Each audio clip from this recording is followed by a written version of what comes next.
Olá, gente, eu sou Andréia Pinto e hoje, nesse clima totalmente amazônico, eu vim apresentar para vocês um beiju, exatamente, um beiju doce.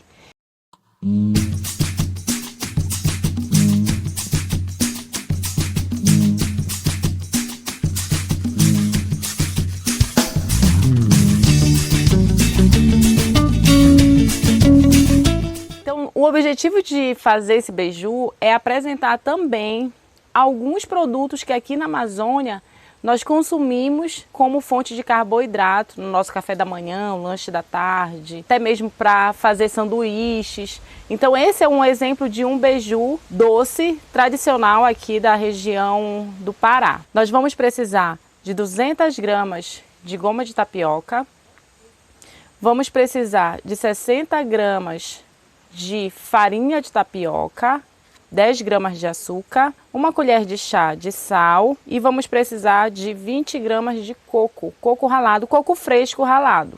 Mas se você quiser também utilizar o coco seco, não tem problema, mas é claro que o sabor ele altera um pouco, tá?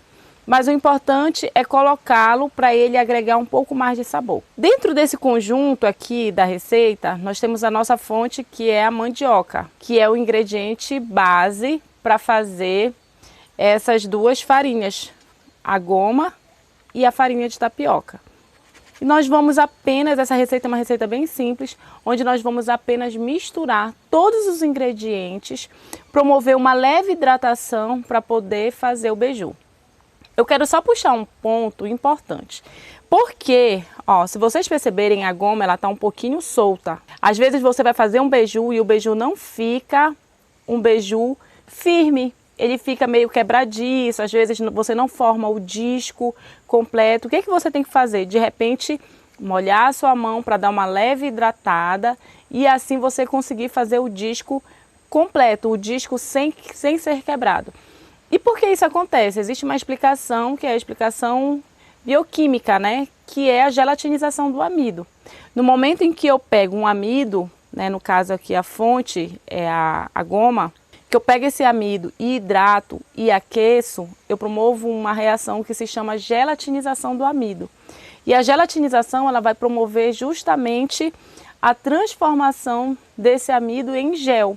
E para isso acontecer, obrigatoriamente esse amido tem que estar hidratado. Então, por mais que eu pegue um amido e aplique calor nesse amido e não tiver água, eu não consigo alcançar a gelatinização. Obrigatoriamente a água tem que estar presente. Então, se o seu amido está muito seco, no caso esse daqui ele está um pouquinho seco, o que é que eu vou fazer? Vou dar uma leve hidratada para poder gelatinizar. Peixinho.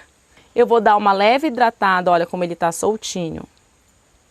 Tá como, quase como um pó. Eu quero que o beiju fique bem definido. Não quero que ele fique quebradiço. Não quero que ele apresente imperfeições. Então eu tenho que trabalhar na hidratação desse amido. Então, para começar, inicialmente nós vamos pegar um recipiente maior. Nós vamos acrescentar a goma. E percebendo o seguinte, olha.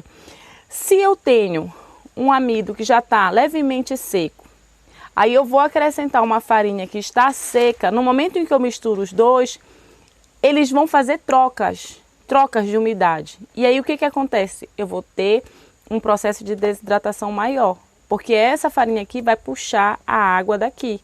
Então, nesse entendimento, por isso que eu tenho que hidratar, para eu ter um beiju firme. Então, eu vou misturar tudo para eu poder hidratar. Deixa eu colocar aqui para vocês verem.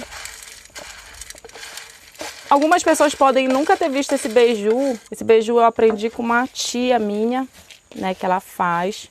É o beiju doce. Se quiser pôr leite condensado, se quiser pôr um doce, né, fica muito bom também. Algumas pessoas fazem o beiju e aí colocam uma geleia, por exemplo, a geleia de cupuaçu, junto com o beiju, fica muito gostoso. E ainda coloca um queijo cuia, por exemplo.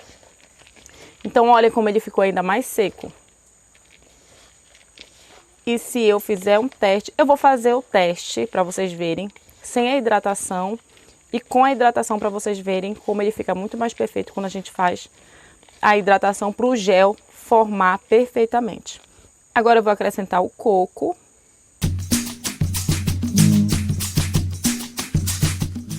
eu vou acrescentar o sal. O sal é simplesmente para realçar o sabor. Então é só uma pitadinha mesmo de sal. O coco ajuda numa hidratação. Como é o coco fresco, ele ajuda na hidratação. Se for o coco seco, ele não vai ajudar em nada. Pelo contrário, vai pedir mais água ainda. E vou acrescentar o açúcar. Então, olha, nós temos aqui a mistura, tá? O que eu vou fazer? Eu vou acrescentar um pouquinho de água, porque eu quero o meu disco bem definido, tá? O disco de beiju. Olha, gente, eu vou acrescentar um pouquinho de água na minha massa toda. Então agora eu vou ter que mexer bem, porque ela costuma se concentrar só numa parte. Então, para isso não acontecer, e vocês viram, essa goma aqui que eu utilizei, ela é uma goma já crivada, que a gente chama. Mas o objetivo não é fazer um disco todo uniforme, é que ele fique com essa característica um pouco rústica mesmo. Então eu amasso, eu desfaço os blocos de goma quando ele vem com a própria mão.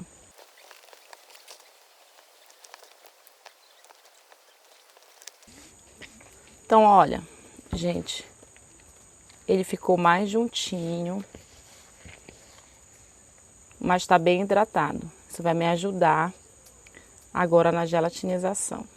Agora nós vamos levar para a frigideira. Como eu falei para vocês que nós estamos num clima totalmente amazônico, né? Então a gente veio aqui para um sítio que se localiza na cidade de Garapé-Açu e sem energia elétrica, sem fogão, sem tecnologia alguma. Vocês estão vendo que o nosso cenário, algumas coisas nós trouxemos, mas a base é o que a gente tem aqui.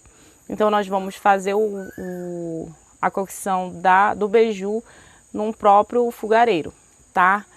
Mas que você faz tranquilamente no seu fogão também. É só porque aqui realmente a gente está fazendo, tentando mostrar que é possível você fazer. Vamos para o assamento agora. Então nós vamos deixar agora a frigideira aquecer até que eu coloque, não pode ser em frigideira fria, tem que ser em frigideira quente, até que eu coloque o beiju para assim ocorrer a gelatinização do amido, né, e eu ter a formação do gel, que aí o gel vai dar estrutura a esse conjunto de farinhas, né, e coco e açúcar que nós acrescentamos para fazer o beiju. Agora nós vamos acrescentar espalhando como o disco que a gente quer formar.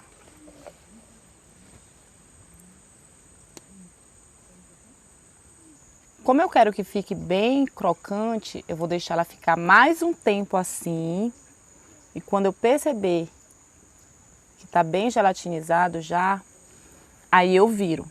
Então, quando você quer um beiju crocante, deixa ele ficar um pouco mais de tempo inicial sem virar. E aí, só depois que você perceber que está já soltando as bordas, é que você vira. Então você vai ter um beiju crocante. Quando você quiser um beiju macio, você só dá o tempo de gelatinizar e você já vira. Então beiju crocante, deixa ficar mais tempo sem virar. Beiju mais elástico, deixa ficar pouco tempo e já vira. Olha, a gente tinha colocado a uma altura, a uma distância, né, da chama e não estava gelatinizando, não estava formando o disco. O que acontece? Alguns amidos, eles gelatinam a partir de 48 graus. Mas tem uns que o ponto de gelatinização já é maior, 60, 70, depende muito do tipo de amido. Então, para uma gelatinização acontecer totalmente, às vezes a gente precisa de temperaturas de 90 graus. Então, por isso que não estava gelatinizando, a gente não estava conseguindo alcançar a temperatura. Agora eu vou virar o disco. Aqui, ó. Como eu queria crocância, olha. Então, agora eu pego e viro. Ele vai ficar tipo como um biscoito crocante. Então, olha, agora já tá tudo desgrudado, gelatinizou totalmente, eu vou tirar. Gente, e para agregar um sabor, né, um sabor mais original do beiju, nós colocamos aqui numa folha do guarumã e vamos deixar aqui, ó, ele em cima da folha, só por alguns minutos, apenas para agregar um pouquinho de sabor. Eu vou colocar por cima também. Então vou deixar por alguns minutos e daqui a pouquinho eu pego. É apenas para agregar um sabor mais original, que essa folha é uma folha em que os indígenas geralmente faziam os seus beijus e deixavam elas assando realmente na folha do guarumã. Como não tinham panelas, enfim, então para que segurasse aquela farinha em cima de uma chama, eles utilizavam essas folhas, tá bom? Vou deixar um pouquinho e ela, além de ajudar a agregar e ficar um beiju, né, em cima de uma chama, ela também agrega um sabor. Vou deixar por alguns minutos, daqui a pouquinho eu já tiro. Nós vamos pegar agora aqui o beiju. Então, gente, esse é o nosso beiju doce, tentando resgatar, porque entre a produção de vários beijus, hoje a gente encontra beiju com cores diferentes, com aromas diferentes, né? Mas o beiju, ele geralmente é a mistura da farinha de mandioca mesmo, com água, sal, e aí nós temos tanto o beiju salgado como o beiju doce. O beiju doce geralmente é a farinha de mandioca, água, coco e açúcar, né? E um pouquinho de sal para realçar o sabor. Mas a gente trouxe essa forma de beiju, tentando resgatar um pouco aqui da nossa panificação na Amazônia, né? Que isso representa muito a nossa panificação, os beijus com sabores da mata, que traz esse aroma, esse sabor das folhas, juntamente com a mandioca. E é isso que eu tinha para trazer para vocês.